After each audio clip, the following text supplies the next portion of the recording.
Hello, everyone. Welcome. We're so excited. April is all about youth today for the Capacity Building Institute. I'm so happy that you're here.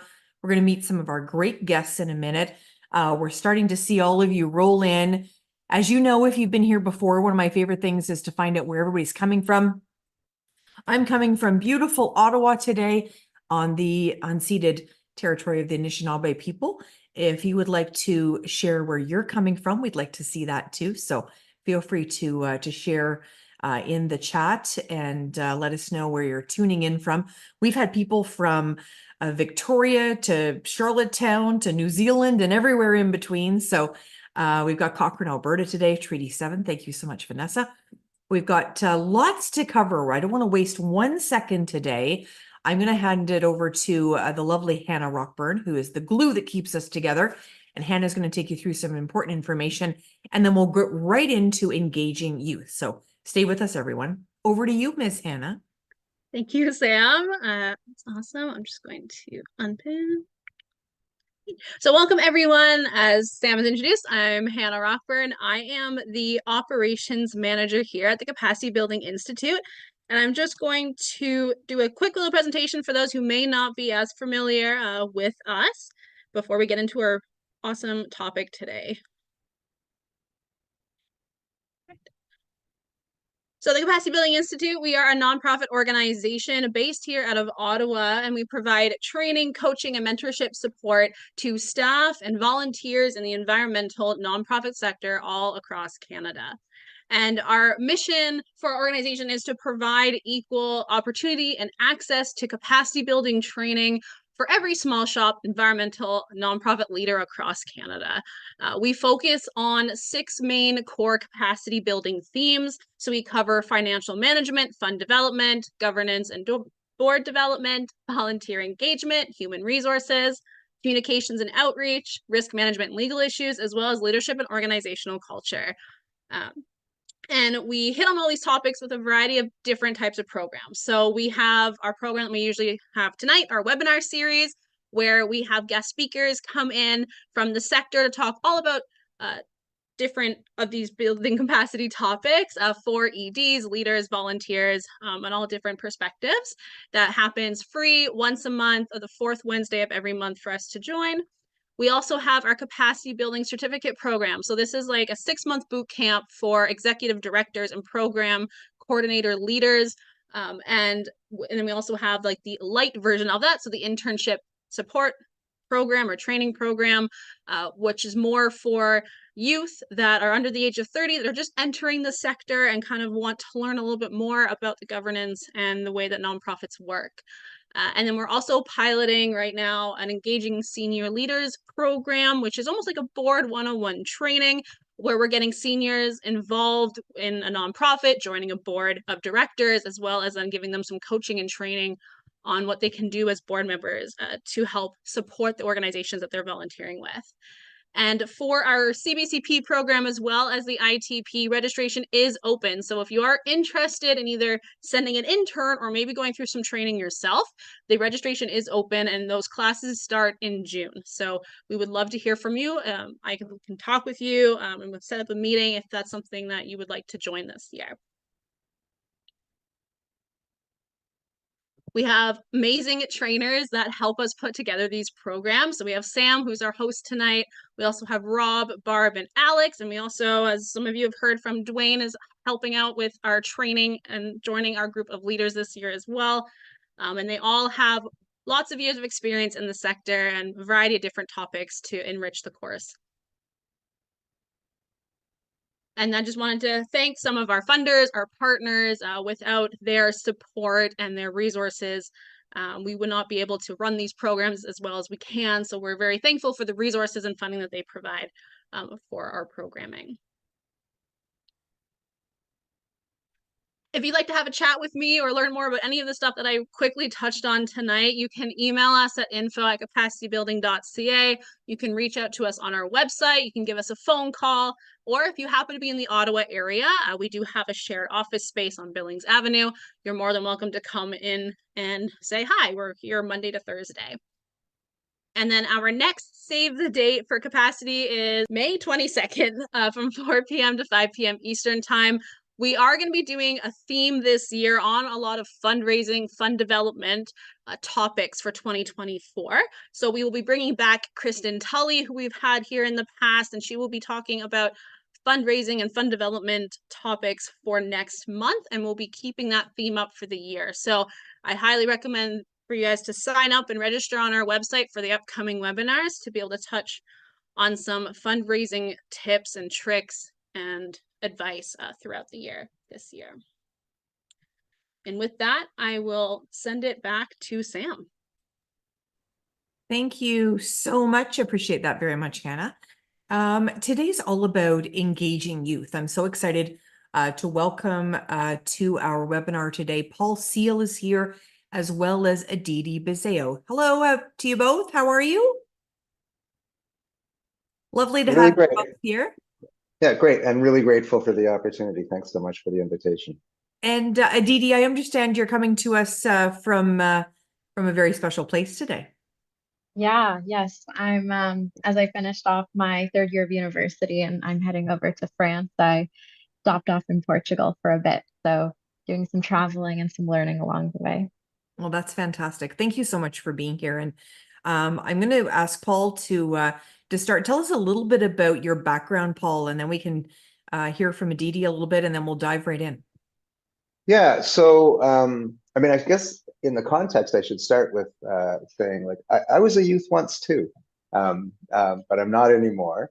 I've had a long kind of multi-sectoral career. I've been an archivist and an activist and a restaurateur, and everything I do is touched by community development and sort of citizen engagement. So I remain really, really interested in helping people to identify opportunities for involvement in their own governance, and volunteerism is one of the models that we have for that. I work now for, I'm really lucky actually. My day job aligns perfectly with my personal mission. I work as the manager of public policy and advocacy for Pillar Nonprofit Network. We're also a nonprofit capacity building organization. And we're dedicated to to enhancing the operational capabilities of the impact sector with nonprofits and social purpose businesses, and particularly seek cross-sectoral solution making. So we sort of build up nonprofits, and part of that capacity building for nonprofits is learning how to better and more equitably engage the community, including the youth community. That's wonderful. Aditi, tell me a little bit about yourself. Yeah. So first off, I'm a student. I'm in my third year, as I mentioned. I study chemical engineering and business.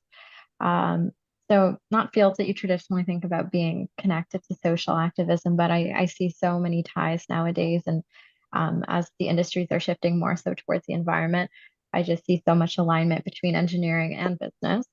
But my journey into the social innovation space started in 2018 when I started my very first nonprofit called Champions of Change Canada. And that was entirely focused on activating youth to manage fundraisers, campaigns, educational conferences, all focused on gender equality. And really, it was about creating this sense of friendship and community, and quickly grew to be a global initiative. We had chapters in Bangladesh, across Canada, and interest from South America, all over the world. People were tuning in. And so it was really a transformative experience for me. Number one, engaging with young people, but being able to share my message and my voice on such a global scale. And that is kind of somehow how I interacted with Pillar Nonprofit Network, just through some meandering paths. And then I started working there, helping to train young people on this idea of social enterprise, and that you can kind of pair like businesses, traditional for-profit businesses, with the kind of the purpose-driven mission that a lot of charities have. And so I did some work with Pillar for a while.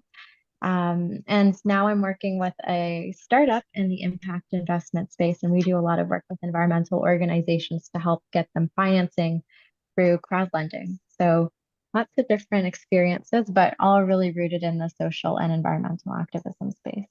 Well, you've both inspired me already, so let's dive right in. This is such an important topic, and I think more than ever, what youth can bring to the table, particularly regarding volunteerism. I mean, I think before the pandemic, it was certainly a very important topic. Coming out of this pandemic, and seeing really the need for volunteers more than ever. Talk to me a little bit about how things have changed, Paul, in the last couple of years.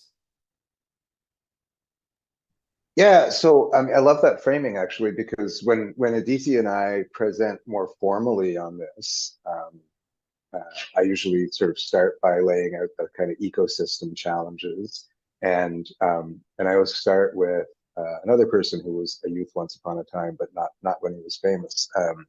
But that Milton Friedman quote that kept popping up during the pandemic when people were talking about economic measures and whether we were going to see just transition or if we were trying to get back to normal. Where he says that only in a crisis do you get real change, and you get real change by latching on to ideas that were kind of lying around waiting for their opportunity. And I think that it's really appropriate to this subject, because I think that heading into sort of well before the pandemic, not just sort of immediately pre-pandemic. I mean, I think nonprofits generally and the community generally, has a good understanding that the youth are our future, and it's important to engage them, and that they should have an active role in choosing the kind of world that they're going to live in. But it was an idea that was kind of laying around without a lot of competencies attached to it. And it wasn't necessarily done well, which is not to say that some organizations didn't do it masterfully. But I think that there was a kind of lack of competencies about this. So, well, how do you genuinely, meaningfully engage youth in a way that does give them the power to, of governance over their futures? And so those ideas were kind of laying around, and it's people like Aditi. I mean, it'll be no secret by the end of this, I'm a huge admirer, and so feel grateful that I've had the opportunity to work with her and learn from her. But it is people like Aditi who are articulating like what that actually looks like, and maybe what it feels like, from the youth perspective. What does it feel like to be engaged? What is that, and what conditions then for the nonprofit organization that's trying to engage them? What conditions do you need to meet in order to create the opportunity for those feelings? And then I'll say more granularly, that ecosystem that we talked about, like what are the challenges? What is the crisis? Well, I mean, the volunteer ecosystem sort of crumbled during the pandemic for a whole lot of very specific reasons. We know that like volunteer administrators and volunteer coordinators were among the very first people that nonprofits had to lay off or redeploy, because we know that also that that seniors in our ecosystem are the super volunteers. So it's actually the case that more Gen Z people as a proportion of that demographic volunteer than any other demographic, which is great news. But the super volunteers who are actually putting in the bulk of the hours were retirees who had the time to do that. And when they went home and in-person programming went home, the volunteer administrators also had to go home. So there's been a disruption in the capacity of organizations who are just now rehiring. And then, sort of throughout that, we know that, Volunteer Canada reported that 65% of organizations were experiencing difficulty recruiting volunteers, 35% couldn't retain volunteers. The ONN reported similar kinds of numbers. Stats Can reported that workers were burning out because they were doing things that used to be volunteer functions on top of their own work. And so the labor force was actually suffering because of the breakdown in volunteerism. And so, and we know this, like that, seniors who might have retired in the years during the pandemic, like a lot of them just aren't coming back. They're retired now. There's 3 years of natural succession that didn't happen. And they would have been part of how we onboarded new volunteers, recruited and onboarded new volunteers. They're just gone. So, there's a kind of argument in again, when we present more formally, that says, like, youth volunteers is also what you've got. Like, it's what's available. And if you want to have a volunteer workforce of any sort, it's going to include youth on aggregate. But it's a better way to go into this, to recognize that kind of right of youth to be engaged in their own world. Yeah. and to be able to articulate how they'd like to be engaged. Yeah, beautifully answered. Thank you so much, Paul. And Aditi, when I think about youth and I think about volunteering, and many of us, I'm too old to have been part of this, but many of us know that our children now are required to do that 40 hours of volunteering. But so many youth are doing so much more than that. Talk to me a little bit about the collation between sort of that being something that's in the school system, but something that is based also in just values, maybe from family or from community. Yeah, I've been in quite a few conversations around this 40 hours requirement, whether it's a good or a bad thing, and how it almost exacerbates challenges for youth who are underserved and marginalized. Because what we saw from running youth programming is the youth who are able to dedicate more time and come out more and do different types of activities that take up those hours beyond the 40 are often not the youth who are having to work to support their families, having to work to support themselves. And so there's an equity role that comes into play when you think about this 40 hours required through high schools. And so there's a bit of a tension that I'm always conscious of when I think about the 40 hours requirement and when I think about volunteerism. Um, Equity is a huge thing.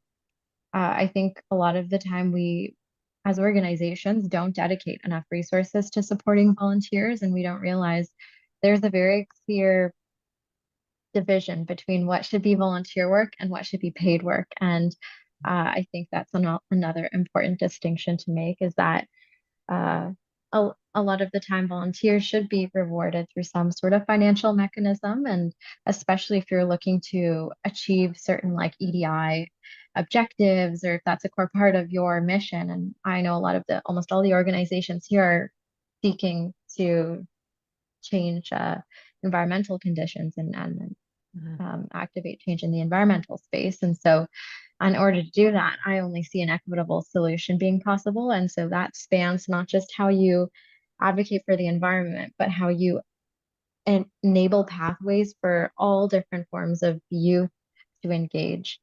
And so I really look at this from an equity perspective.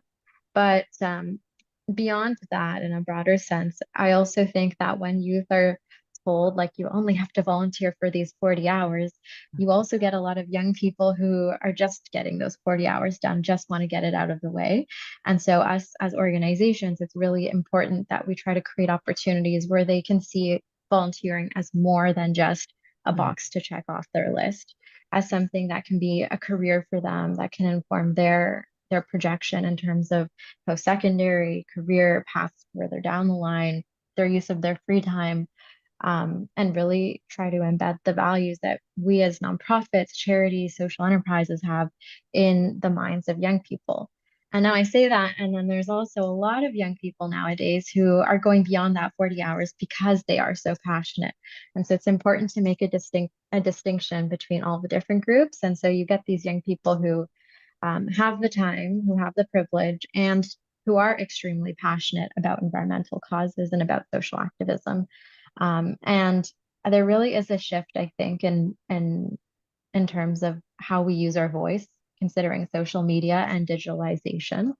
A lot of young people are able to reach mass amounts of audiences in a very fast-paced way, and so it's interesting, the dynamic there as well is how we use our voice. And I think our generation is one that just does so a lot more than past generations, especially on things like climate, which are going to impact us the most, and we're going to be most vulnerable to that impact. And to me, it all comes back to equity as well. The youth who are going to be most impacted 10, 20, 30 years down the line are also the ones who are most marginalized today and who live in impoverished communities, who don't have access to proper education, resources, infrastructure. And so it's kind of this giant ecosystem that of interconnected issues. But yeah, I think there's a lot to talk about around the 40 hours and the youth who go beyond that. But I definitely think you'll see a shift in the generation today of a lot of youth who are very passionate and have a lot to say. And you need to create those pathways to help them use their voice. Well, it's funny because you just brought up about 5 things I never thought of. So thank you for that. I'm all about learning today too. My daughter's 16, so she's she's well on her way with her hours, but I do see people struggle with this. And you brought up a couple of points very much so that weren't on my radar. So I'm sure I'm not the only one. Paul, when we think about, the numbers and the roles that we provide for volunteers, particularly youth in this country, what mostly are youth participating in? Yeah, it's sort of interesting. I'm going to start because this is, the space that I work in. I'm just a policy geek. Um, I'm going to start with, I think I'm picking up the very first, very first bit of this was from, the things that Aditi was saying about the 40-hour requirement, which is, and I've got that experience too, Sam. I've got grown children now, like they're 28 and 25, and they grew up in an engaged household. They grew up with a, governance and belonging geek as a dad. And so, they'd acquired, 200 volunteer hours, before they entered their final year. And that wasn't really like a challenge for them. And they were doing volunteer hours before they knew it was called volunteering. It was just called helping dad. But, I think that the thing that maybe we're not, and when I say we, I mean, my generation, I think Aditi knows this from experience, not necessarily from the data, but the thing that maybe we're not getting, those of us who are sort of desperate to find a way to engage youth, but aren't really in that generation and aren't thinking the same way, is the degree to which they're really making informed choices. So that doesn't speak to, like what subsectors are they interested in. I think that we know that young people are really interested in climate issues and environmental issues.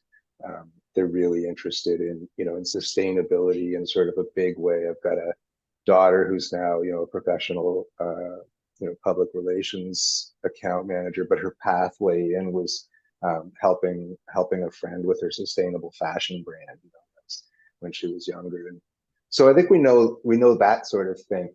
The thing that I think was really interesting, again, going back to data, was so Volunteer Canada already has, so people watching, given the timing of this, may know that Volunteer Canada efforts to create a national action strategy for volunteerism was just funded in the most recent budget, which is really great news. Volunteer Canada was already working with the Rito Hall Foundation on a national action strategy for youth volunteerism that was funded by the foundation, so it wasn't dependent on that government funding. And that project started in, I think it was 2021. It was a couple of years ago, or a few years ago now. And they did surveys of young people sort of the ages 16 to 24, but also of 12 to 15-year-olds, right? So people like on the precipice of their high school education and then into the first couple of years of high school. And it was sort of an interesting division that really does speak to sort of what we think of as children and what we think of as youth or young adults, rather than dividing at the high school line and sort of making a lot of that, right? And one of my favorite sort of data points out of this is that when they asked 12 to 15-year-olds if they were interested in civic engagement, about 2/3 said yes, like 69%, I think, which is like, that's okay. But what was really interesting is when they gave them a list, they didn't really know what civic engagement meant, though, right? That wasn't a current term in their parlance. But if they gave them a list of 6 specific types of civic engagement, like community service and indirect political involvement and things like that, then it went up to like 87% of youth and 89% of children were interested in at least one of those things. So I think that, to me, what it says is, young people are prepared to make informed choices if we're prepared to inform them. If we're prepared to, if we're prepared to invite their knowledgeable and discerning sense of what they'd like to do, they're more likely to say yes than if we give them, an invitation to engage in something very loose and not very well defined.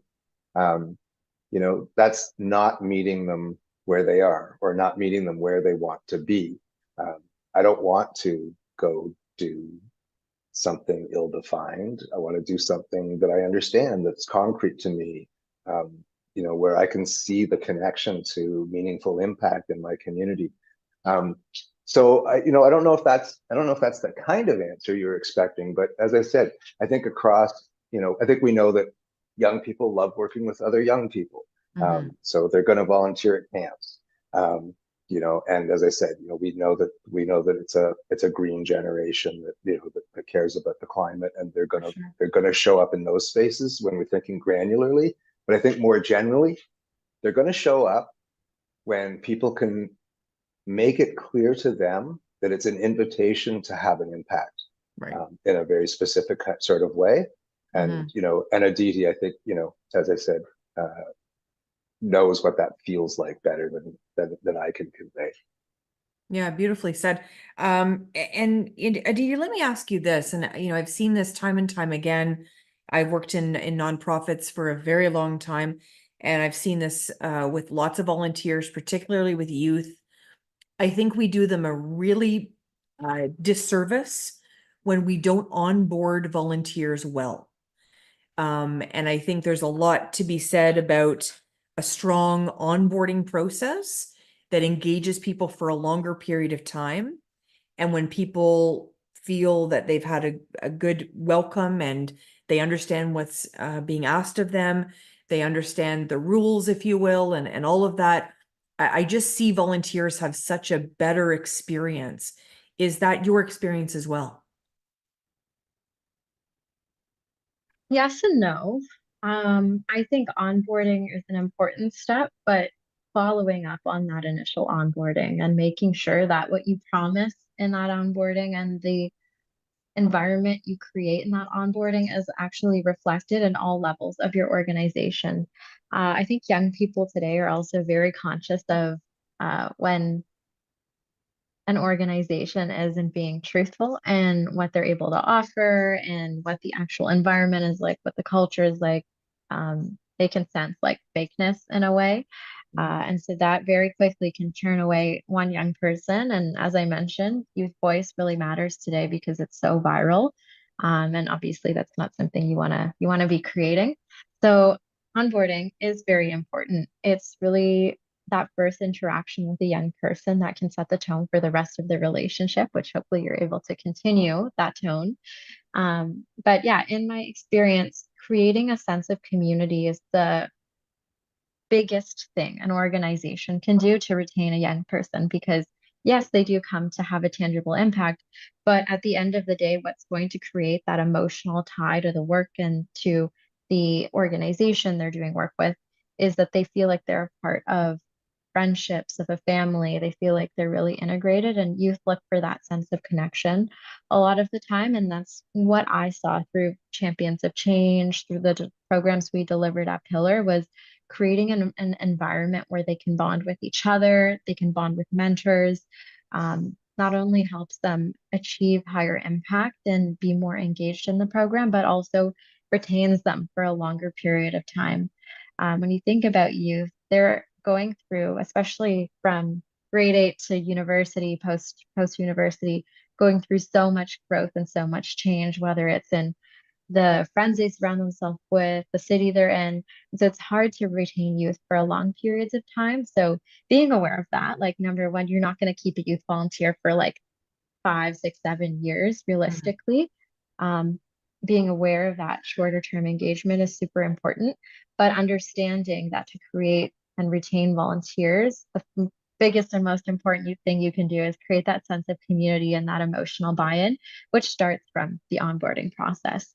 And I'll give a really quick example. One of the programs that I first participated in when I was like 13 at the very beginning of my high school experience, an activity they did with us was hide and seek in Pillars Innovation Work building, which is a huge, like 4-story apartment style building, co-working space. And I remember that just like genuinely creating relationships and friendships. And that group of youth kept coming back. And because we had built those bonds, it's almost like we're pushing each other forwards and we're in this together. So that's my biggest piece of advice when you're onboarding is create that sense of community right off the bat. Yeah, great advice. Great advice there. And what would you say, you spoke a lot about governance, Paul, and, I think there's a lot of boards that are sitting around scratching their heads saying, how are we going to engage more volunteers, from a wholesome perspective? And then particularly talking about, youth in particular. I think there's a lot of people that have the wrong sentiment, that it's going to be, it's too much, it's too difficult, we don't have the resources. Inspire someone today to think differently. Yeah, I mean, this is hard, right? Because the sector is struggling. So I don't think I have like a silver bullet or a panacea, but we presented on this subject yesterday through our own network, through Pillar Nonprofit Network, and we had breakout sessions. Aditi, again, I'm such a fan. She had a panel of young people who presented on a variety of topics, and then we did breakout sessions where people got to talk to the various youth panelists. And I just sort of popped in. To kind of listen in. And so I heard a volunteer coordinator with a local organization, well-established local organization, does fantastic programming in food education.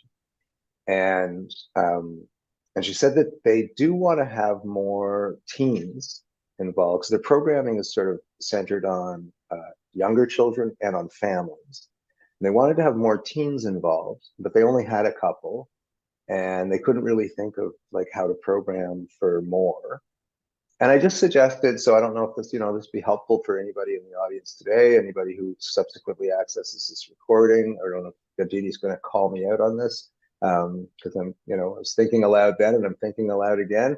And I do get myself into trouble. But I just suggested like maybe the first volunteer opportunity that you can offer to teens beyond what you've got now and the highly interested people who found their way to you already, is to ask them to recruit a couple of friends, right? To establish that space where they're a community doing something together, and have them pitch you ideas about how teens could be more involved in the program. Have them design something that seems like a legitimate volunteer activity. It might be an on-ramp for one or more of them to eventually do some paid work for you, right? Because we always have to watch that line, what we're asking people to do, and at the same time that we're becoming more attuned to an equitable and safe space for volunteerism, we're becoming more, as a sector, we're embracing our accountability for safe and ethical workspaces too, and making sure that we really understand that although some of those things have had a history of fluidity, there need to be some pretty good guardrails between volunteering and things that ought to be paid work. Aditi talks about a different way of creating the overlap, the Venn diagram there, which is recognizing the value of volunteerism, possibly through some sort of economic reward. This could spit me out into an entirely different. So I'm going to let it do that. I'm going to pick up a tangent and then try to find my way back to the answer.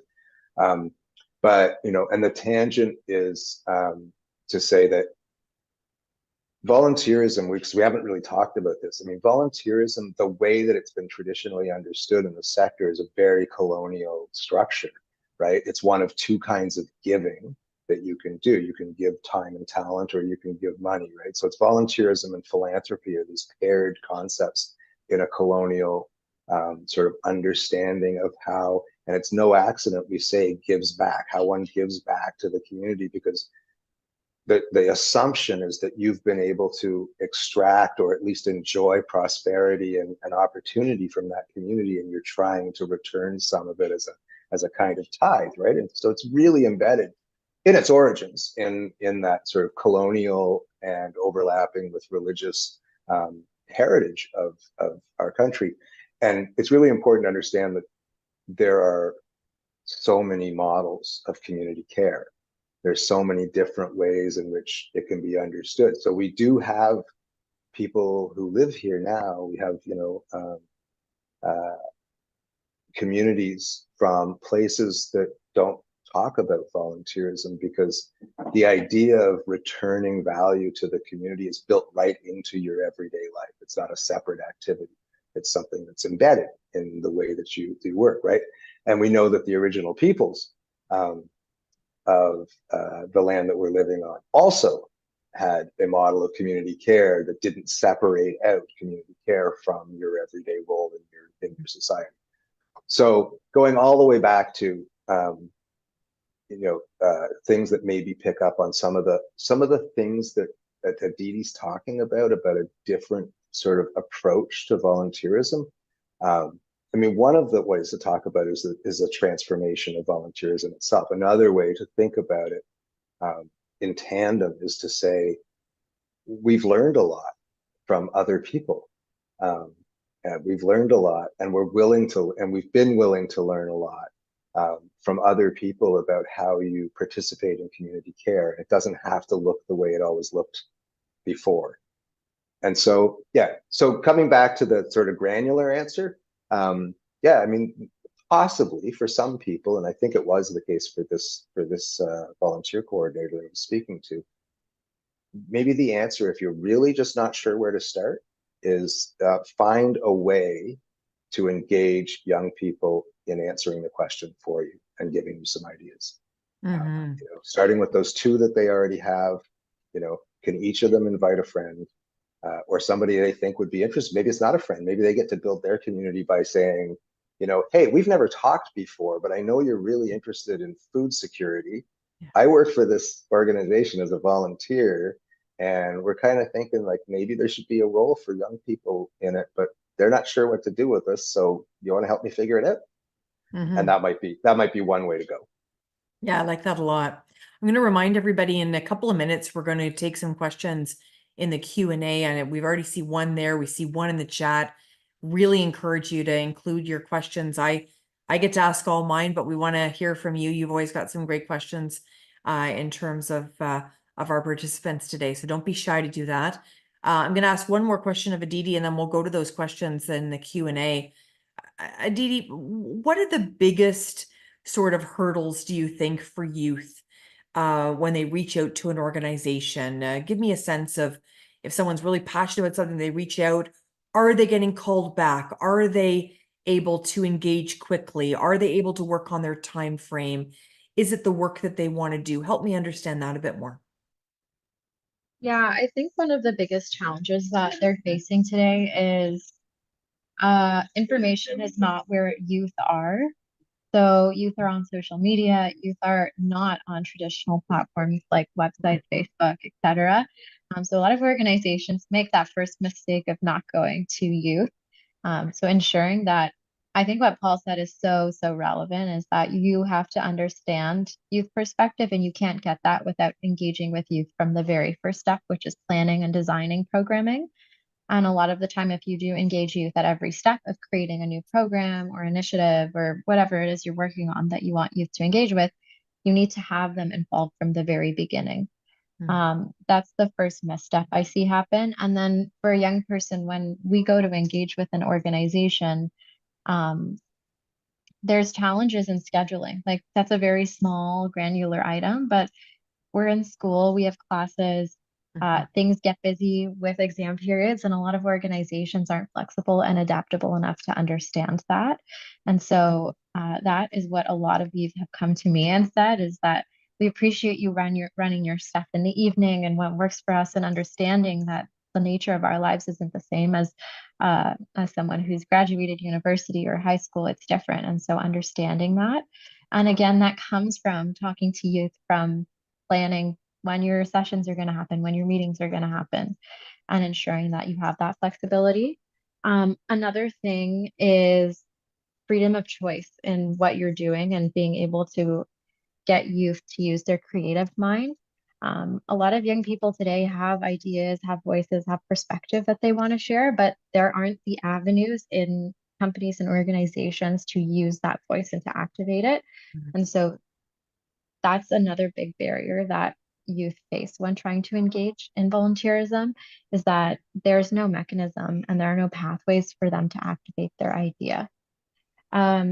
The third thing I want to talk about is decision-making power. So think this goes back to engaging youth in every step of your planning, but when a youth joins an organization, one of the most important things that will motivate them to stay involved and to see the value of their work is feedback.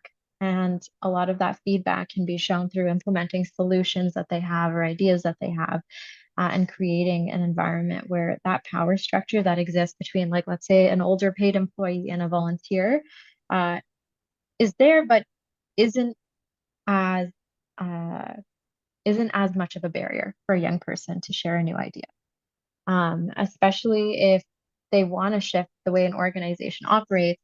As a young person, it can be very scary to enter an environment where you're working with like 40-year-olds and you've never like spoke up in a meeting, you don't know how to interact, you don't know how to make a suggestion, you don't know how they operate. And so creating an environment where that power structure is broken down and you can make them feel like their input is being valued and that they're having a tangible impact. And so that decision making power is a huge aspect that a lot of youth don't have and should have, and I think will further the quality of work that all the organizations looking to engage you want to do. Yeah, that's brilliant. Brilliant, brilliant. We've got a couple of questions. We'll go first to the Q&A and then we'll head to the chat. My buddy from beautiful Russell, Doug Anthony, is asking, what are the best opportunities for a nonprofit organization that can offer to attract youth to volunteers? So what are they looking for, Paul? Yeah, I think Aditi just answered that. As I say, like brilliantly. But yeah, I mean, I think there is this, sort of at the moment of attraction. I am going to just reiterate some of the things that Aditi said in a different order, I guess, to address the question. But think about, like, are you where young people are? Are you where the young people you want to attract are? Are you showing up in those spaces? And are you, maybe something that we haven't talked about, like, are you demonstrating who you are in those spaces? So are you going on to TikTok and saying, like, we need volunteers? Or are you going on to TikTok and telling stories and creating reels? Are you going to Instagram and TikTok and telling stories and creating reels that demonstrate who you are, so that young people might, like, be curious about you already, kind of want to know who you are, be involved with you, and then you can ask. Or just, you don't not even have to ask. You can just say that there's opportunities. You can say that there's lots of ways to be involved with us, right? Volunteering would be one of them. So I think that's, so partly, like, be where young people are, be your true attractive self. Like, if you think you have opportunities for young people that ought to be attractive to young people, well, be transparent, be yourselves. And you'll have a better time onboarding and retaining volunteers and getting, like, real investment from those people in your organization if you turn out to be, as Aditi said, if you turn out to be who you said you were, right? So tell people who you are in an honest way that you're going to be able to maintain, that you can support, that your culture and your governance structures are actually supporting, that whatever you say that you are, it's in your job roles, it's in your budgets, it's in the places that guarantee that you're going to maintain that over time, not just telling a story. So I'd say that, and then as Aditi said, like, then you have to follow up. You have to be who you said you were. And I think that, and if you create an environment in which people think that they have decision-making power, that they have community, that they're having an impact, that's being reported back to them, that they're being told, they're being included in stories of impact. Then I think, in that respect, it's not really that different from attracting, hiring, and retaining paid workers too. Exactly. Right? That's kind of what we want as humans. It's what we deserve as humans. And the fact that we've, had inequitable and will continue to have some inequities around power for younger people.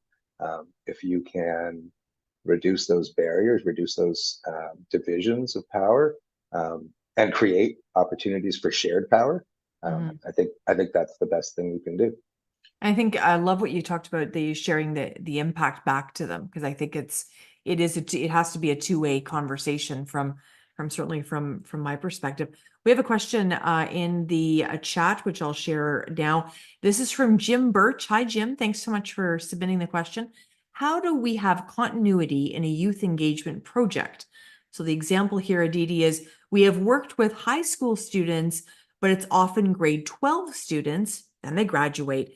Should we persuade the school to create a school club, for instance, as a way of engaging people maybe a little bit earlier in their high school career? Your thoughts? Yeah, I mean, that's kind of what I talked about before, is that young people are going through so many different stages of life, and realistically, you're not going to keep the same young person year over year over year. But your goal should be during the time that you do get to interact with them to help them build the skills, to help them explore their passions. And so in terms of continuity, clubs is a really great way to do that. However, you do need a young person to champion that. You can't just go to school and say, hey, start my club. You need the passion to come from the students. And so Paul talked about finding one or two students and asking them to ask their friends. That's kind of the model I took with the nonprofit that I started a few years ago that got a lot of traction. Is we started in the schools, and a lot of the time we recruit from putting up posters in guidance counselor offices and sharing with teachers, because that's where the youth are, is schools. And so for continuity, creating a club that can go year over year is really, really a great idea. But you have to make sure that within that club, you provide the right supports, the right infrastructure. Another thing for continuity that I talk about a lot is mentorship. So the model that we took at Champions of Change is every year there's a changeover in leadership. But what we do is a lot of hands-on mentorship towards the latter end of the year, so that youth who are going to be taking on leadership roles the next year are learning from youth who are in those leadership roles in the current year. So that could be grade 12s training grade 11s, and that kind of cyclical model happening year over year. And that's a very self-sustaining thing for your organization to implement, because then you don't have to be every year going in training new people. It's kind of like youth teaching other youth. And oftentimes they're most responsive to that. Yeah, we're going through that in this house right now, actually. My daughter is the co-chair for the relay event. And so she's got a grade 12 sort of mentoring her. She's in grade 11, and then she'll move up in that time and be the head next year. So that, it's a brilliant model. So I love that question. We have a follow-up question from Doug Anthony. So his question is, this is such a great question. Paul, how do we best prepare our current members to accept youth and the changes that will ensue? Paul, your thoughts? Yeah, that's a great question. I mean, that's my job when Aditi and I do this together. Like that's kind of like my role, because Aditi's brilliant on the engagement questions, and even when I get a good idea, like, hey, invite your friends. It's because I've learned from my own community development, but also more recently from listening to Aditi and her colleagues in the organizations that she's also incubated and mentored.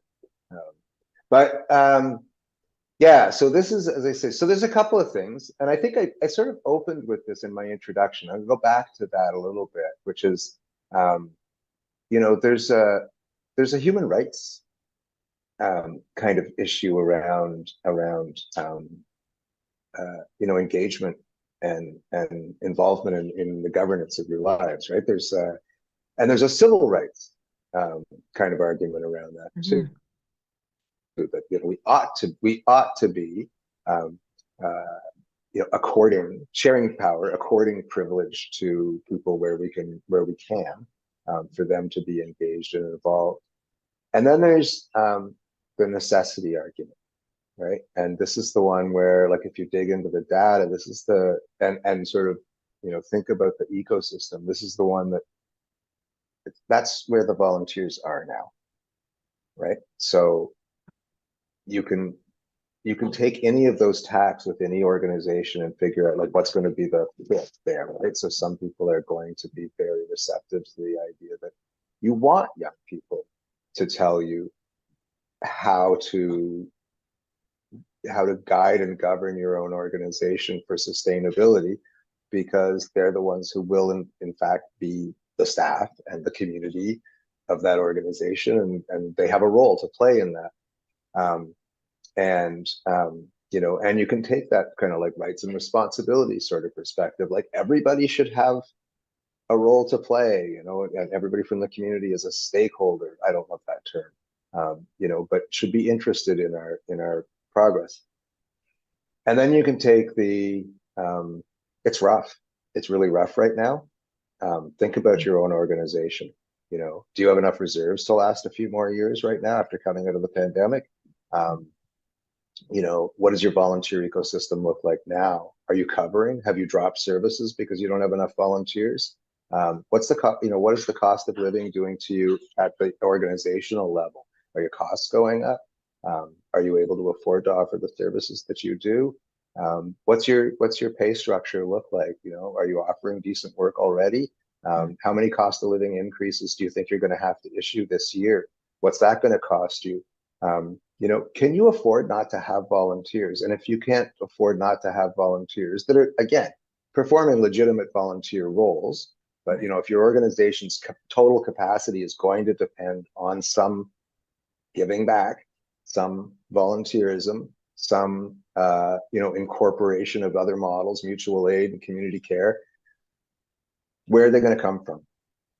Because your super volunteers, you know, your baby boomer super volunteers are aging out and retiring, and it doesn't look like they're coming back, right? You know, like Volunteer Toronto just did a really interesting study with Meals on Wheels programs across the province, concentrated in the GTA, but right across the province. And it's a great report. It's really interesting, and it basically says it's an unsustainable system. Like you won't be able to run indefinitely on principally senior drivers as your business model and service delivery model going forward. You're not going to be able to replace them. Wow.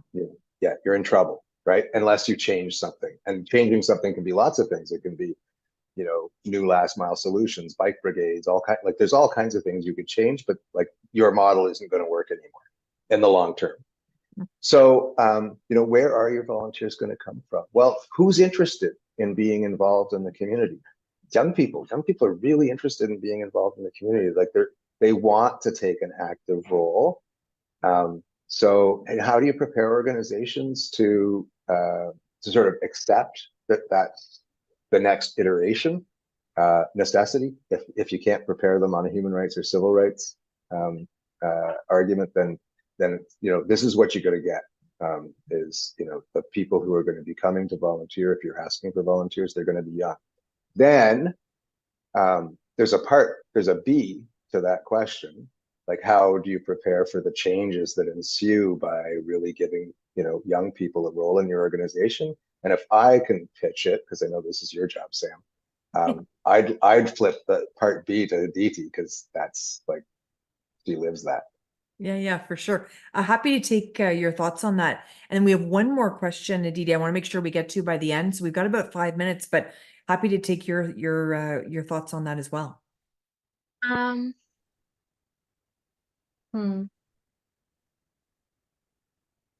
Yeah, I mean,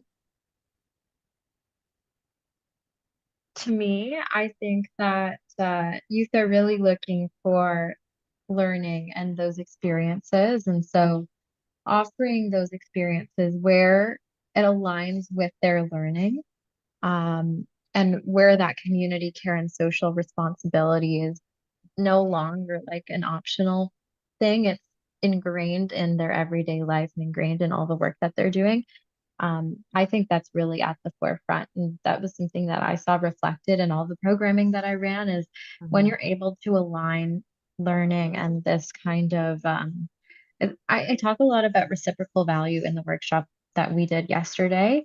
And reciprocal value, not just in a sense of economic value, but there's so many different ways that you can honor youth and volunteers for their time, whether it's through awards, through training. Something that we did is an art program where youth were creating environmentally inspired pieces of art for a local bike repair shop. And so the value that they provided was this bike repair shop got all this free art, but what we were able to provide in return was training from a professional artist who came and taught them all these different mechanisms to create art. And so there are many different ways to provide that learning and reciprocal value. But one that I'm a huge fan of is the like honorarium or award/scholarship model, because that really helps break down barriers for youth, as I mentioned, who have to work to support their families, have to work to support themselves. So funding is hard for a lot of social innovation, social activism, and nonprofits. But I think that if you have the chance to get the funding to support youth through an economic lens, do it. Like that is the best way to break down barriers. Yeah, wonderful. I'll get your thoughts too, Aditi. This is a question that's come from Vanessa Beelan. Vanessa, thanks for the question. Her comments are, my organization is always looking to engage more youth to volunteer. Yay, that's awesome. However, what are some of the legal risk management considerations in offering them volunteer opportunities? Do you want to answer this one, Aditi? Around legal engaging young people. Yeah, I mean, I can do a quick little answer Yeah, to this because I haven't interacted a lot with the legal sides of engaging with young people. great. But I know there's a lot in terms of media distribution and pictures that you have to consider, like when you engage a young person, ensuring that you have those photo release forms. Those are very basic things that a lot of organizations do, just to ensure that they have like parents and guardians who are able to sign off on the photos and the release forms. But also recognizing something that's maybe not so much on the legal side, but on the infrastructure side is transportation. And so understanding like where youth are coming from and how you can support them in that transportation, especially for evening events, especially if you're in like your city center, downtown, can be hard for youth to get to and from. And so understanding and having the support to understand where all these different little pieces come from a legal perspective is also very important. And it also depends what age you're engaging with. Obviously, if you're engaging with someone 18 and above, it's not as relevant to have that legal infrastructure for photos and permission forms. But if it's somebody who's in high school or elementary school, you need to ensure that you have the parent or guardian sign off and buy-in from that lens. But I'm also a big fan of youth taking their own agency to get that approval and that buy-in. And so encouraging like communication directly with youth, but then on top of that, getting informed and et cetera, is what I like to see versus parents handling all the emails, which you then take away a level of control away from young people. Yeah, agreed. There's a part two to the question. Maybe I'll send it to Paul. We only have about a minute, Paul, but the part two to the question is, what style of opportunities have you seen work well for teens and young adults in terms of this question? So some of the background on the opportunities for her org provides public event tabling, event hosting, fundraising, etc. Yeah, so I mean, I think those are things that are, that we commonly see happen, right? We see young people engaged in sort of like one-off events, or serial events. I think that like that's fine. And I would just add that around around the legal questions, there are liability waivers. Similarly, I think Dee Dee's idea of best practices around letting you sort of shepherd that process is really important. And then there's federal frameworks, provincial frameworks, municipal frameworks, volunteer code itself would have the answer to some of these. So professional standards, industry norms. So Volunteer Canada would be like a really good source for some of that stuff. But yeah, in terms of the opportunities themselves, I mean, I think that like those are good opportunities, those are fine, and they can be fun in themselves. But I think that those that kind of longer term rewarding experience that's going to make a young person part of your community in an ongoing way, I think those are, you know, where you need to think about and engage youth in designing those experiences. You know, what do young people think about your cause area and about the best ways and about the kinds of programs you deliver and what the best ways to engage them would be. And so thinking about how to create a space where young people could tell you how they want to be engaged with you is probably like, that's again, the first and best volunteer opportunity you could give them. And then they may give you ideas about you could actually do, you could actually fund, and, you know, and there are opportunities. I guess I'll just like finish up that answer with this to say, you know, it's all well and good for me to say, have youth design a program for you as a volunteer opportunity, and then knowing that like the kinds of other constraints that we operate under in the sector, you know, is that going to be funded? Does it make sense to invite youth to design a program that you know you're kind of, you know, only pretending you could do anything about? But there are, you know, opportunities. I'm thinking of like OTF funds, you know, like various kinds of seed grants, very like you know, like small scale grants that could just let you pilot something like that, where, you know, youth could say, and you can tell them that, you can say, you know, if we could get $1,000, $2,000, $1,500, you know, to let you get started on something, what would that something look like if you wanted to work with us? And that might be a good opportunity to engage youth in kind of designing a program that's sustainable. Wonderful. I cannot believe that hour flew by. I feel like that was 5 minutes. There's so much that you provided, though. I think it was a really good use of time for our participants today. Certainly, I learned a lot. Thank you both. Aditi, thank you so much for joining us all the way from beautiful Portugal and spending time with us. Safe travels to you. And Paul, thank you so much for joining us from beautiful Ottawa. To all of our participants today, thank you so much. I know you were all engaged. Lots of great questions. We look forward to next month. I'm Sam Laprade.